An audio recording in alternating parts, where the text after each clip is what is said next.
ஜன்னல் சமூகத்தின் சாளரம். மாதம் இருமுறை வெளிவரும் குடும்ப இதழ். காஷ்மீரில் வாழ்கிற மக்கள் நாங்கள் தனியாக போகிறோம் எங்களுக்கு கொடுன்னா அது காரணம் என்னன்னு ஆய்வு செய்யணும்ல. என்னை விட்டுரு அப்படின்னா அது காரணம் என்ன?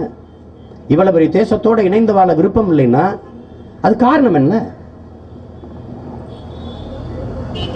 அதை ஆய்வு செய்யாம, அதை சிந்திக்காம அவனை அடக்கி ஒடுக்கி அச்சுறுத்தி இருக்க வச்சிடலாம்ங்கிறது அது வாய்ப்பு இல்லை. இதைத்தான் மாற்றி சொல்றான்.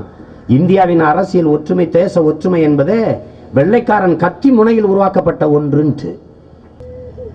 ஆனால் அதே மாதிரி சொந்த நாட்டு மக்கள், இந்த நாட்டு மக்கள், அவர்கள் இஸ்லாமியர்கள் என்பதற்காக அவர்கள் சாவை சகித்துக் கொள்ள வேண்டும் என்கிற தேவை இருக்கிறதா? இந்த நாட்டில் இந்துக்கென்று ஒரு உயிர், கிறிஸ்தவனுக்கென்று உயிர், இஸ்லாமியருக்கென்று உயிர், பௌத்தனுக்கென்று ஒரு உயிர், சீக்கியனுக்கென்று ஒரு உயிர் என்று இருக்கிறதா?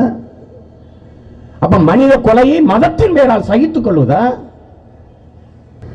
நீ இஸ்ரேல் பாலஸ்தீனத்தின் மேல குண்டு போட்டா கொந்தளிக்கிற, பாராளுமன்றத்தில் கத்துற, கதற, உடனே நிறுத்த சொல்ற.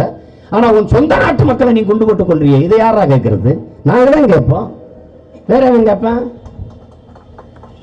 சொந்த நாட்டு மக்கள் மேல ராணுவ தாக்குதல் நடத்தக்கூடாது என்று ஒரு மரபு இருக்கு. அதை மீறி நீ நடத்துற. என் நிலத்துல, என் தாய் நிலத்துல சிங்கள நடத்தினான், அதுக்கு நீதான் கூட நின்ன. இங்க கொல்ற இதே ராணுவம் இருந்தா அங்கேயும் கொண்டா. அமைதிப்படை பேர்ல போய் அநியாயம் பண்ணா, அதுக்கப்புறம் சிங்களம் போர் தொடுத்த போது கூட நின்று குண்டு கொடுத்து, ஃபண்டு கொடுத்து, எல்லாம் கொடுத்து நம்மளை கொண்டான். உனக்கு பூட்டான் நட்பு நாடா இருக்கலாம், சூடான் நட்பு நாடா இருக்கலாம், நேபாள நட்பு நாடா இருக்கலாம், இந்த ஈனப்பைய கூட்டம் வாழ்ற இலங்கை உனக்கு நட்பு நாடா இருக்கலாம், இந்த காஷ்மீர் உனக்கு பக்கத்து நாடா நட்பு நாடா இருக்கக்கூடாதா? இருக்கக்கூடாதா?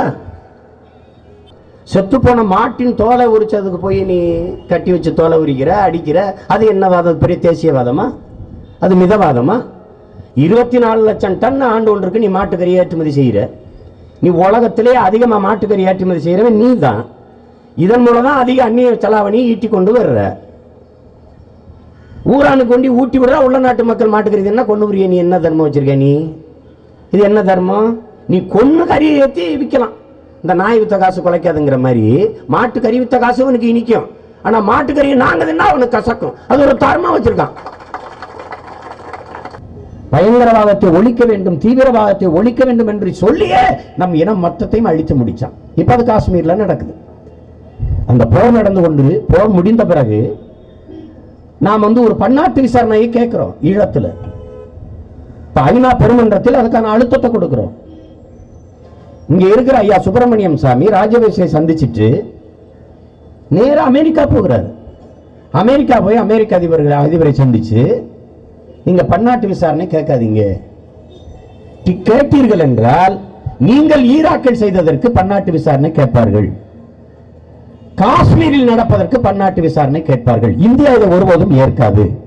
அதனால் நீங்கள் ஈழத்திற்கு, இலங்கைக்கு பன்னாட்டு விசாரணை கேட்காதீர்கள் என்று சொன்னதாக அவரே சொல்ற பேட்டியில. நான் அப்படி சொல்லிட்டேன், அதனால அமெரிக்கா பன்னாட்டு விசாரணை கேட்காது என்று சொல்ற. அப்ப காஷ்மீரில் பன்னாட்டு விசாரணையை நீங்க கேட்பார்கள் என்றால், அப்ப ஈழத்திலும் ஈராக்கிலும் நடந்தது இங்கே காஷ்மீரில் நடந்து கொண்டிருக்கிறதா? நடந்து கொண்டுதான் இருக்கிறது. ஜன்னல் சமூகத்தின் சாளரம். மாதம் இருமுறை வெளிவரும் குடும்ப இதழ்.